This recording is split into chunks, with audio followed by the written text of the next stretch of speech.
Hello. So next topic है number of terms in the expansion of this. मतलब इसके expansion में total कितने टर्म्स होंगे। तो कुछ ऐसे करते हैं, एन लोगों को, मतलब सॉरी एन ऑब्जेक्ट को आर लोगों में बांटना है, तो कितने तरीके से बांट सकते हो। तो ये टोटल कितने हैं, आर ऑब्जेक्ट है ना। तो एक कम किया, R-1 सी R-1 और इसमें एन को जोड़ दिया। तो इतने तरीके से हम एन ऑब्जेक्ट को आर लोगों में बांटते हैं। तो इतने ही नंबर ऑफ टर्म्स होंगे, जितने तरीके से हम एन को आर लोगों में बांट देंगे उतने तरीके से ही, मतलब उतने ही इसमें नंबर ऑफ टर्म्स होंगे। जैसे ये देखो, जैसे मान लिया x प्लस वाई की पावर 8 है, इसका एक्सपेंशन कैसे लिखते हो।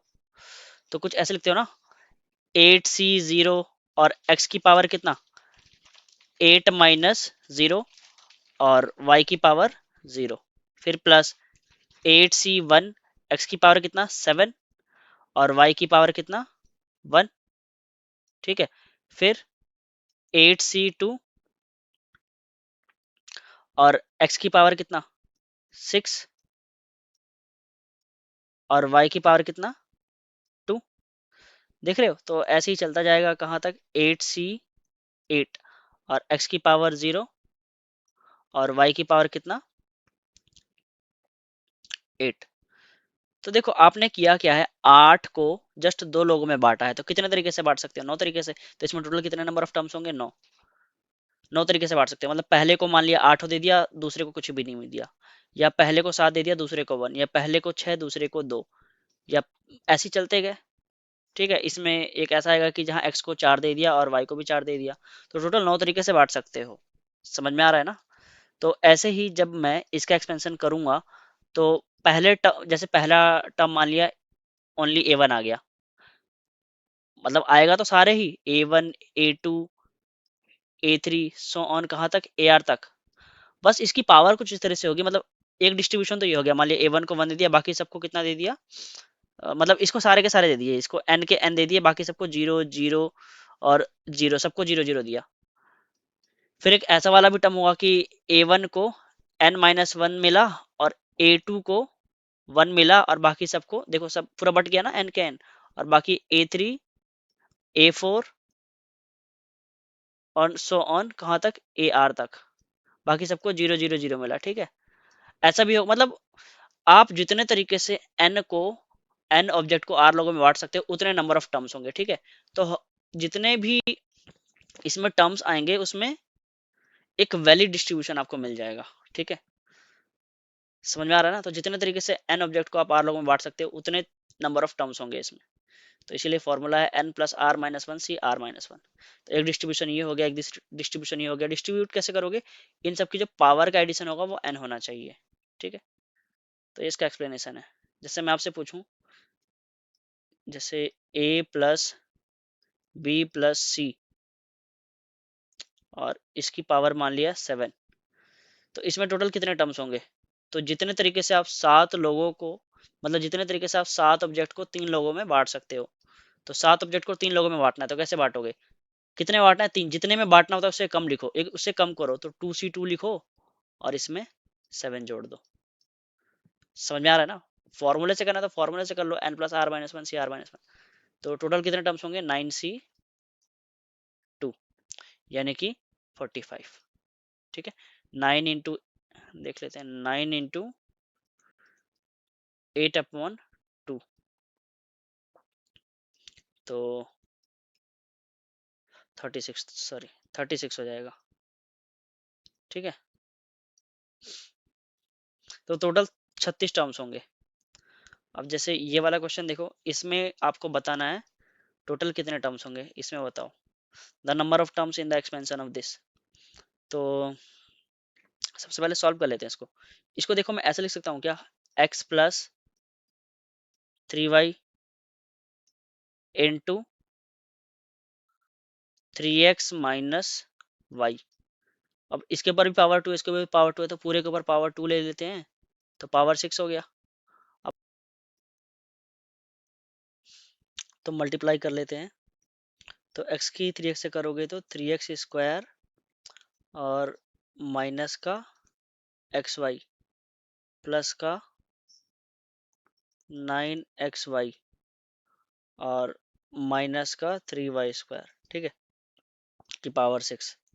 तो ये कितना हो जाएगा, 3x² प्लस का 8xy माइनस का 3y² की पावर 6, ठीक है। तो देख रहे हो अंदर कितने टर्म्स है, 3। छह ऑब्जेक्ट को 3 लोगों में बांटना है, तो कैसे बांटोगे, तो कितने में बांटना, 3 में, तो एक कम करो 2c2, और कितने को बांटना है, 6 को। तो टोटल नंबर ऑफ टर्म्स कितने आ जाएंगे, 8c2, यानी कि 8 इंटू 7/2, यानी कि टोटल 28 टर्म्स आ जाएंगे इसमें, ठीक है। तो आई होप ये क्लियर होगा, तो ये ध्यान रखना। उसके बाद है rational terms in the expansion. तो इसमें रैशनल टर्म्स बताने हैं आपको, ठीक है, नंबर ऑफ रैशनल टर्म्स बताने हैं। तो रैशनल टर्म्स कैसे बताते हैं, तो the number of rational terms in the expansion of this, तो वो होगा किसके इक्वल, n अपॉन एलसीएम लोगे आप किसका, l और k का, ठीक है। और इसका आप जीआईएफ ले लेना कब, जब if n upon LCM of l and k, मतलब अगर ये वैल्यू इंटीजर ना हो तब, नॉट इक्वल्स टू इंटीजर। जैसे आप ये अंदर वाला कैलकुलेट करते हो, ये अगर इंटीजर ना आए, यहाँ लिख लेते हैं n अपॉन दिस, और अगर ये इंटीजर आ जाए, मतलब आपने कैलकुलेट किया n अपॉन एलसीएम ऑफ किसका, l और k का, और अगर ये इक्वल्स टू इंटीजर है, तो आपका जो आंसर आएगा वो क्या आएगा, n upon LCM of l और k +1 कर देना इसमें, ठीक है, +1 कर देना, आपका आंसर आ जाएगा। जैसे क्वेश्चन देखते हैं, find number of rational terms in, इसमें नंबर ऑफ रैशनल टर्म्स बताने हैं। तो आप तो कैलकुलेट करो, जैसे इसमें n कितना है, n 100 है, और l कितना है 8, और k कितना है 6।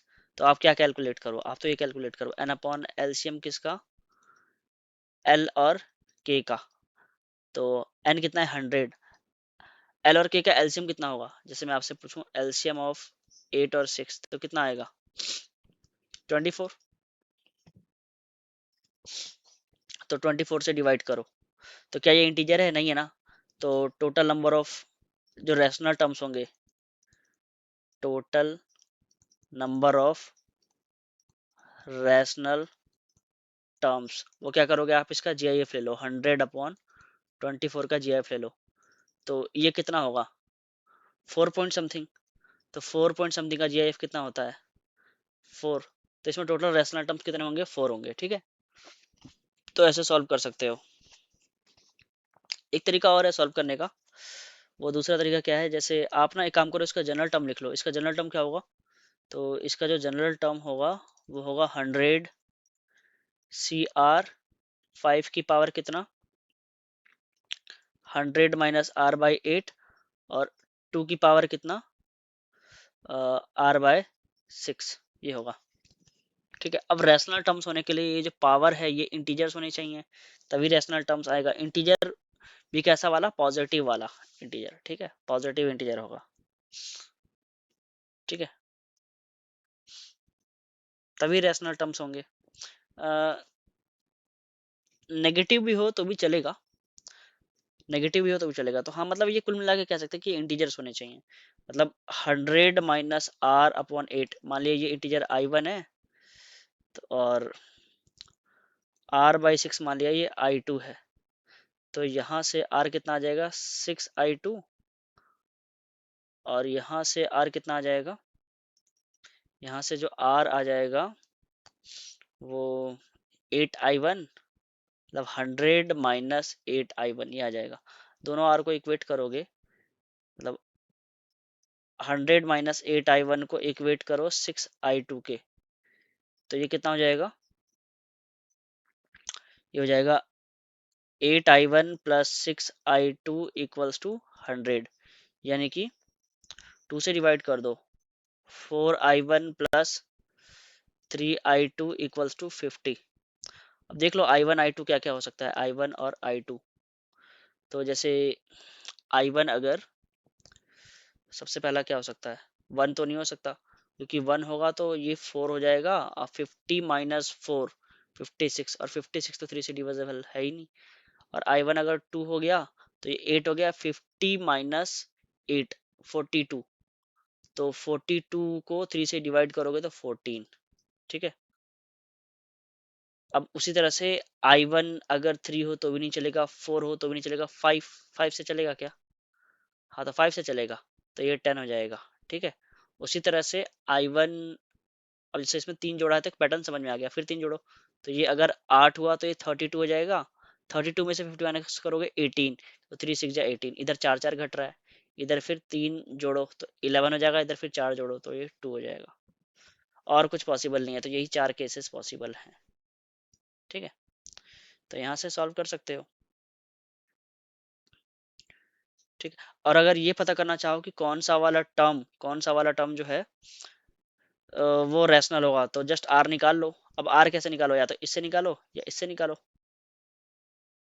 या तो इससे निकालो नहीं तो इससे निकालो। अब जैसे आप ना I2 यूज करके आर निकाल सकते हो, जैसे अगर आर निकालना है तो I2 यूज करो। इसमें टोटल कितने टर्म्स होंगे? टोटल टर्म्स होंगे इसमें पूरे 101 टर्म्स। तो यहाँ से आर निकालना है तो ये 14 रखो पहले, 14 I2 को, तो 84, आर की वैल्यू 84, 84 यानी कि 85th वाला टर्म जो होगा वो आपका रैशनल होगा। अब आर इक्वल्स टू, जैसे आप 10 रखो, 2 भी रखते तो भी 84 ही आता, यहाँ 2 रख के देख लो, I1 2 रख के देखो तो 16, 100 - 16 84 ही आता। ठीक है। अब यहाँ से I2 को 10 रखो तो R की वैल्यू 60 आ जाएगा। उसी तरह से I2 को 6 रखो तो R की वैल्यू 36, उसी तरह से R को 2 रखो तो R की वैल्यू 12। तो आप ये R की वैल्यू रखोगे तो आपको रैशनल टर्म मिलता जाएगा। ठीक है, तो ऐसे भी कर सकते हो। अच्छा, इसमें बताओ कितने नंबर ऑफ रैशनल टर्म्स होंगे। तो सिंपल आपको कैलकुलेट क्या करना है, आपको कैलकुलेट करना है 600 और 3 और 5 का एलसीएम। तो 3 और 5 का एलसीएम कितना होता है? 15। तो ये इस बार इंटीजर आ गया, तो टोटल नंबर ऑफ टर्म्स कितने होंगे? टोटल नंबर ऑफ टर्म्स कितने होंगे? तो इससे एक ज्यादा, यानी कि 41, ये आंसर है। मैंने बताया था ना, अगर इंटीजर आ जाए तो उसमें एक जोड़ दो, उतने टर्म्स होंगे। देखो, एक जोड़ दिया अगर ये इंटीजर आता है तो। ठीक है। और अगर भूल गए, ये फॉर्मूला भूल गए, तो कोई बात नहीं, आप जनरल टर्म से कर सकते हो। इसका जनरल टर्म लिख लो, 600 C R 2 की पावर कितना? तो 2 की power 600 minus R by 2, 600 minus R by, sorry 3 है यहाँ पे, और इनटू में 3 की पावर कितना?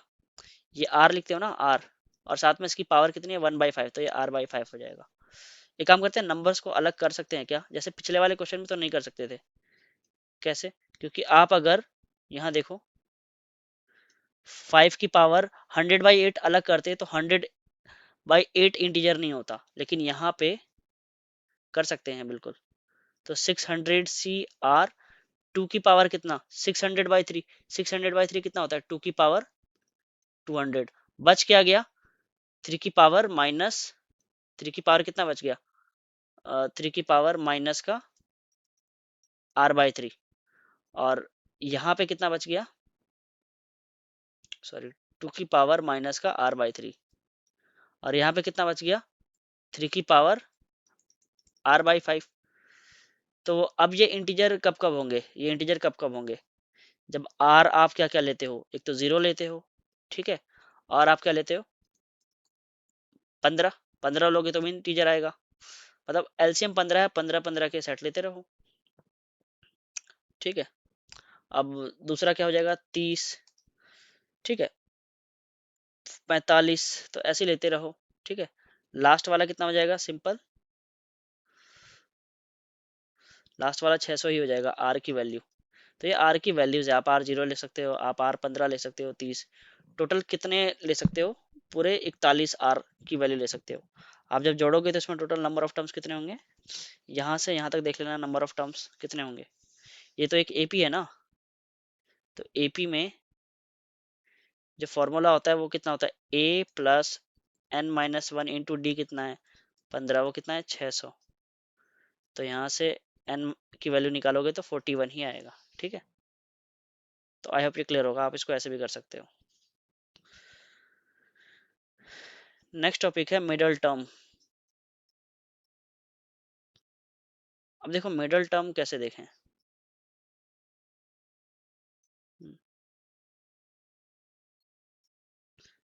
तो जैसे अगर x प्लस वाई की पावर n, इससे एक्सपेंशन में टोटल कितने टर्म्स होंगे, n+1, टोटल n+1 टर्म्स होंगे।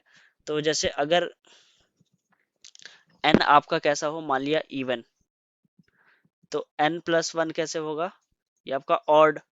और जो नंबर ऑफ टर्म्स ऑड होते हैं तो एक ही मिडल टर्म होता है। जैसे मान लो देखो t1 t2 t3 t4 t5, total कितने टर्म्स है, 5 टर्म है ना, तो एक ही मिडल टर्म रहा ना। लेकिन अगर 6 टर्म हो जाए तो कितने मिडल टर्म हो जाएंगे, 2 मिडल टर्म। तो उसी तरह से अगर n इवन हो, यहाँ अगर पावर इवन होगा तो टोटल नंबर ऑफ टर्म्स कितने होंगे, n+1, तो ऑड होगा। तो जो मिडल टर्म होगा वो कैसे लिखेंगे, मिडल टर्म। तो जो मिडल टर्म होगा इसका, अगर जैसे मान लिया टोटल 5 टर्म है तो मिडल टर्म कैसे पता करते हैं, टोटल 5 टर्म है तो 5 में एक जोड़ देते हैं, अगर ऑड होता है तो, और 2 से डिवाइड कर देते हैं, तो थर्ड वाला टर्म जो होगा वही मिडल टर्म होता है ना। तो जो मिडल टर्म होगा आपका वो कौन सा होगा, मिडल टर्म, तो वो होगा, टोटल टर्म n+1 है, तो क्या करो, n+1 में एक जोड़ो और 2 से डिवाइड कर दो, तो यही वाला टर्म जो होगा आपका n+2/2, यही आपका मिडल टर्म होगा। समझ में आ रहा है ना। जैसे अगर आपका n इवन है तो टोटल n+1 टर्म्स होंगे, और अगर ये ऑड होता है, जैसे यहाँ पे 5 ऑड था, तो मिडल टर्म कैसे निकालते हैं, 5 में एक जोड़ते हैं, 2 से डिवाइड कर देते हो, तो उसी तरह से इसमें एक जोड़ो और 2 से डिवाइड कर दो, तो ये मिडल टर्म होगा। अब लिखते कैसे, मिडल टर्म लिखोगे कैसे, तो एन सी, यहाँ क्या लिखोगे, यहाँ हमेशा इससे कम लिखा जाता है, मतलब n+2/2 में से एक घटा दो, तो घटाओगे तो कितना आ जाएगा ये,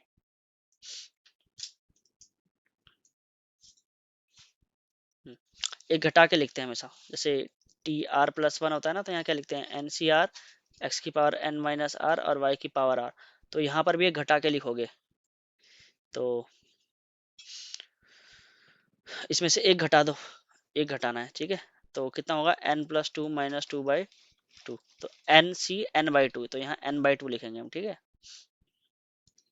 यहाँ पे क्या होगा, NC n/2, और x की पावर कितना, n-n/2 और y की पावर n/2, यही मिडल टर्म होगा, ठीक है। ये मिडल टर्म का फॉर्मूला होगा, मतलब जो मिडल टर्म होगा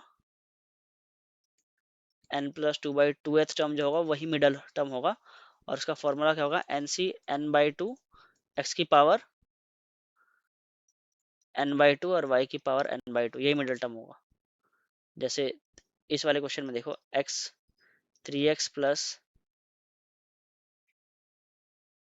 y की पावर मान लिया 12, तो इसमें मिडल टर्म कौन सा होगा, इसमें टोटल 13 टर्म्स होंगे, ठीक है। तो मिडल टर्म कौन सा होगा, टोटल टर्म्स कितने होंगे, टोटल टर्म्स 13, तो मिडल टर्म कौन सा होगा, 13 में एक जोड़ो और 2 से डिवाइड कर दो, तो 14/2, यानी कि 7वां टर्म मिडल होगा। अब 7वां टर्म कैसे निकालोगे, तो 12c, जितना यहाँ लिखा उससे कम, तो 12c 6, 3x की पावर 12 में से 6 गया 6, और y की पावर कितना, ये वाला 6, तो यही मिडल टर्म होगा, ठीक है। ये ध्यान रखना, 7वां टर्म इसका मिडल टर्म होगा। अच्छा, अब इसमें अगर n, ये तो n इवन था तब हमने पढ़ लिया, ऑड होगा तो उसमें 2 मिडल टर्म होंगे, ठीक है। जैसे मान लो t1 t2 t3 t4 t5 t6 t7 t8, तो कितने मिडल टर्म है, ये 2 मिडल टर्म है ना, कैसे पता किया, तो पहला वाला जो मिडल टर्म होगा वो तो 8/2 होगा, और दूसरा वाला कौन सा होगा, 8/2 + 1, मतलब कि अगर टोटल टर्म्स ऑड इवन हुए, तो टोटल टर्म्स को, जैसे टोटल टर्म्स अगर इवन हुए, तो टोटल टर्म को, टोटल नंबर ऑफ टर्म्स को आप 2 से डिवाइड करना, फिर उसी टोटल टर्म को 2 से डिवाइड करके उसमें एक जोड़ देना, तो ये वाला मिडल टर्म होगा और ये वाला मिडल टर्म होगा, ठीक है। यहाँ पे देखो फोर्थ वाला मिडल टर्म है और फिफ्थ वाला मिडल टर्म्स है। तो उसी तरह से x प्लस वाई की पावर n, ठीक है, इसमें टोटल कितने टर्म्स होंगे? जैसे अगर मान लिया n तुम्हारा ऑड है तो total n plus one terms होंगे, यानी कि इवन टर्म्स होंगे, इवन टर्म्स, ठीक है। तो इवन टर्म कौन कौन सा होगा, कौन कौन सा होगा, मैंने बताया था। जैसे इसमें 8 टर्म्स है तो आपने 8 टोटल टर्म्स को 2 से डिवाइड कर दिया, तो इसमें टोटल टर्म को n प्लस वन को 2 से डिवाइड करो, तो एक तो ये वाला टर्म, ये वाला टर्म मिडल होगा, और वन, इसमें वन जोड़ दो, और एक ये वाला टर्म मिडल होगा। इसका मतलब T n plus one by two th term middle होगा। अब इसको निकालोगे कैसे, तो एन सी, इसमें से एक घटाते हैं ना, n plus one by two में से एक घटा दो, तो n plus one minus two by two, तो एन माइनस वन, वन में से टू घटाओगे तो n minus one by two, ठीक है। और एक्स की पावर क्या करोगे, इसमें से इसको घटा दो, मतलब एन में से घटा दो किसको, n minus one by two को, तो two n minus n plus one by two, तो टू एन में से एन गया तो n plus one by two, तो n plus one by two, और वाई की power n minus one by two, ठीक है।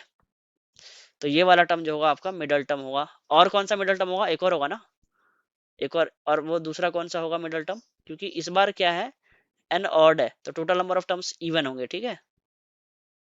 तो एक ये वाला भी मिडल टर्म होगा टी, इसको जरा जोड़ना कितना होता है, n plus three by two, तो मैं लिखूंगा एन सी, यहाँ पे क्या लिखूंगा सफिक्स में, तो इससे कम लिखते हैं, मतलब n plus three by two में से एक घटा दो, तो कितना हो जाएगा ये, n plus three minus two by two, यानी कि n plus one by two, तो एन सी यहाँ पे लिखेंगे n plus one by two, और एक्स की पावर कितना, इसमें से इसको घटा के लिखते हैं, मतलब कि एन में से घटा के लिखते हैं किसको, n plus one by two को, तो कितना हो जाएगा, two n minus n minus one by two, यानी कि n minus one by two, n minus one by two, और वाई की पावर कितना, n plus one by two, ठीक है।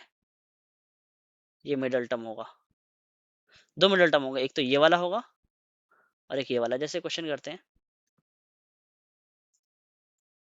जैसे यहाँ एक क्वेश्चन कर लेते हैं, जैसे ध्यान से देखो, x square minus one by x cube की पावर, जैसे मान लिया कुछ भी 17, तो इसमें टोटल टर्म्स कितने होंगे, 18, टोटल टर्म्स कितने होंगे 18, यानी कि मिडल टर्म कौन कौन सा होगा, मिडल टर्म होगा 18 बाई टू और 18 बाई टू प्लस वन, यानी कि एक तो नाइन्थ टर्म होगा, ठीक है, और एक टेंथ टर्म मिडल होगा। तो टी नाइन निकालो ना, तो टी नाइन कैसे निकालोगे, तो 17 सी, यहाँ क्या लिखते हैं इससे कम, यानी कि 17 सी एट, एक्स स्क्वायर की पावर 17 माइनस एट, तो 17 माइनस एट कितना होता है 9, और minus one by x cube की पावर कितना, तो 8, ठीक है। ये आपका मिडल टर्म हो गया, एक तो ये पहला मिडल टर्म हुआ। दूसरा कौन सा होगा, दो मिडल टर्म होंगे, दूसरा होगा टी नाइन हो गया और टी टेंथ, तो टी टेंथ कैसे निकालोगे, 17 सी, एक कम लिखते हैं यहाँ से, ठीक है, और एक्स स्क्वायर की पावर 17 माइनस नाइन, तो 17 माइनस नाइन करोगे तो 8, और minus one upon x cube, इसकी पावर कितना 9, तो दोनों मिडल टर्म लिख दिया हमने इसका, ठीक है। तो ये याद रखना।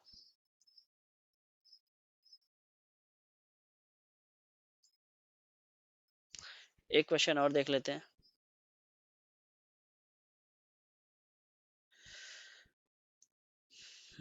ये क्वेश्चन दिख रहा होगा आपको स्क्रीन पे,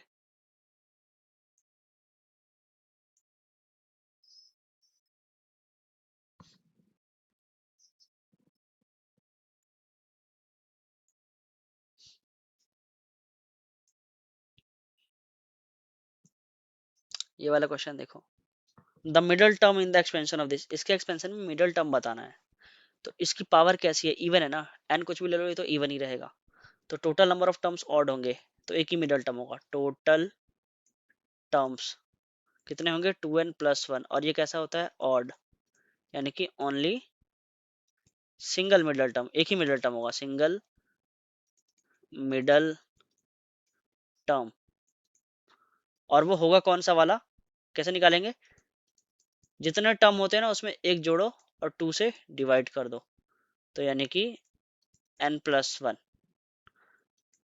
n+1th टर्म जो होगा वही मिडल टर्म होगा। तो आपको कौन सा वाला टर्म निकालना है, n+1th टर्म निकालना है, टी n+1th टर्म।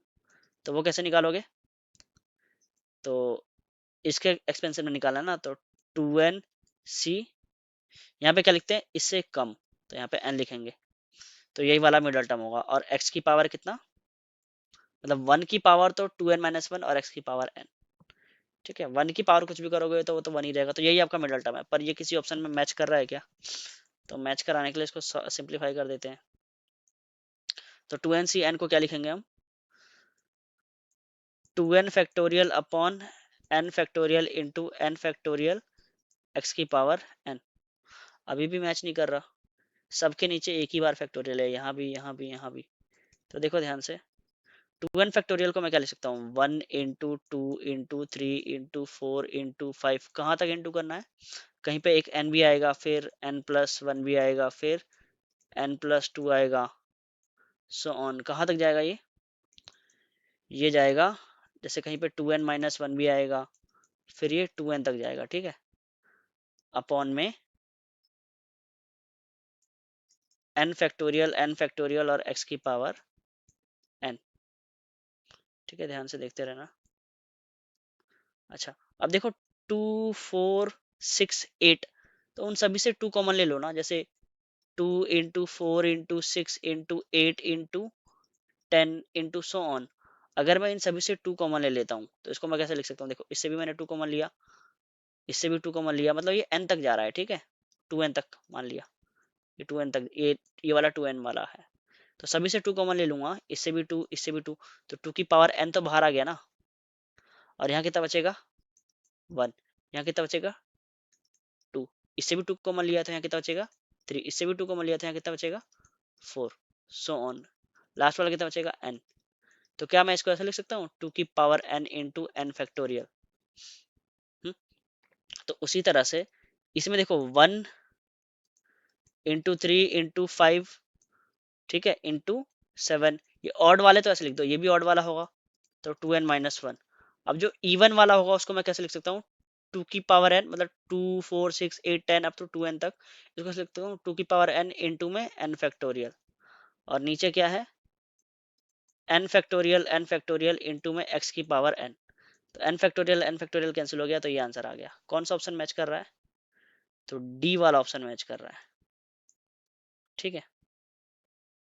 अच्छा, इसका याद भी रख लेना, 2 इंटू 4 इंटू 6 इंटू 8 को मैं ऐसे लिख सकता हूँ, ठीक है, इसको याद रखना, मतलब कि इवन प्रोडक्ट को 2 इंटू 4 इंटू 6 इंटू 8, कहाँ तक 2n तक, तो इसको मैं क्या लिख सकता हूँ, 2 की पावर n इंटू में n फैक्टोरियल, ये याद रखना।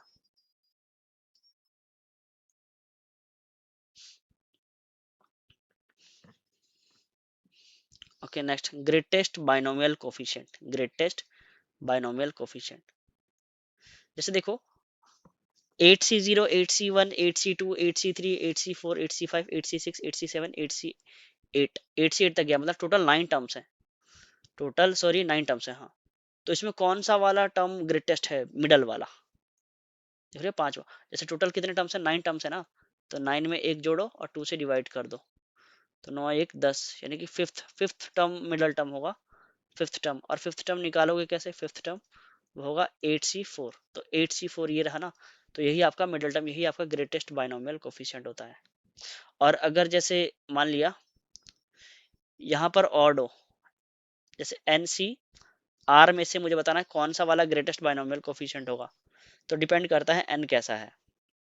जैसे अगर n इवन हुआ तो टोटल नंबर ऑफ टर्म्स कितने होंगे, मतलब टोटल बाइनोमियल कोफिशिएंट कितने होंगे आपके, 9 होंगे, तो उसमें से जो मिडल वाला होता है वही हमारा ग्रेटेस्ट बाइनोमियल होता है। देख सकते हो सिमेट्रिक होते हैं, जैसे कि पहला 8c0 और 8c8 ये तो इक्वल होगा, 1 होगा, उसी तरह से 8c1 और 8c7 ये भी इक्वल होगा, कितना 8, 8c2 8c6 इक्वल होगा, 8c4 किसी के इक्वल नहीं होगा, ठीक है।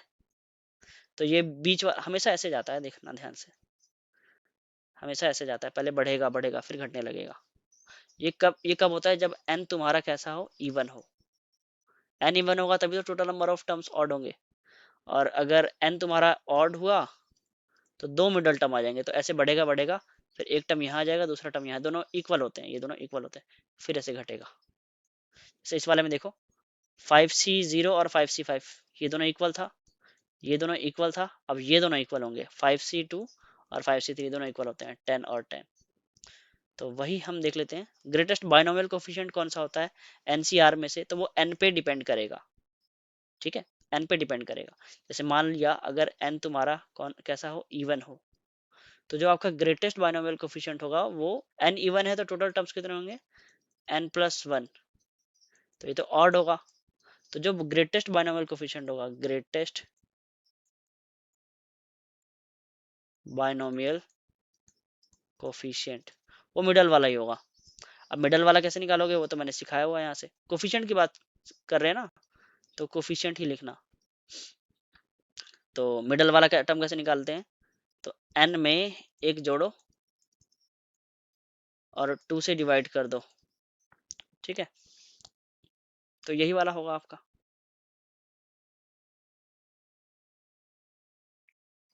तो टी n+2/2, ठीक है, तो यही वाला आपका ग्रेटेस्ट बाइनोमियल कोफिशिएंट होगा, इसमें से एक कम कर दो,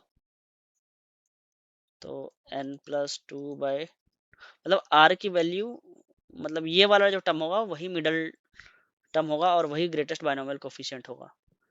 तो n+2/2 में से कम कर दो, तो n/2 यानी कि nc(n/2), यही आपका ग्रेटेस्ट बाइनोमियल कोफिशिएंट होता है। nc(n/2) यही आपका ग्रेटेस्ट बाइनोमियल कोफिशिएंट होता है, कब, अगर n इवन है, ठीक है, और n अगर ऑड है, तो मैं यहाँ फिर से आता हूँ,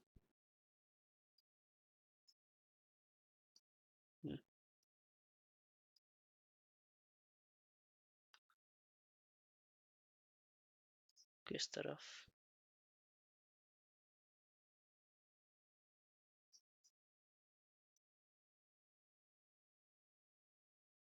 ये आपका ग्रेटेस्ट बाइनोमियल कोफिशिएंट होता है, ठीक है, इसको छोड़ दिया, अभी अभी हम ग्रेटेस्ट बाइनोमियल कोफिशिएंट की बात करें, nc(n/2) होता है, ठीक है, और अगर आपका ग्रेटेस्ट बाइनोमियल कोफिशिएंट निकालना है, अगर n आपका हम कोफिशिएंट की बात कर रहे हैं ओनली, तो जैसे n अगर ऑड हो तो दो होते हैं, एक कौन सा होता है, ये वाला, और एक ये वाला, ये दो होते हैं, ठीक है, ये ध्यान रखना।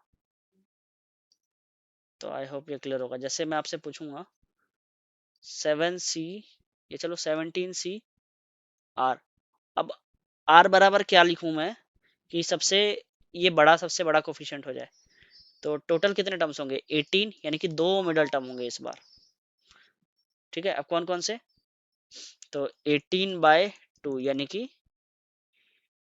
r इक्वल्स टू क्या लिखूंगा मैं, एक तो नाइन्थ, सॉरी r नहीं, मतलब एक तो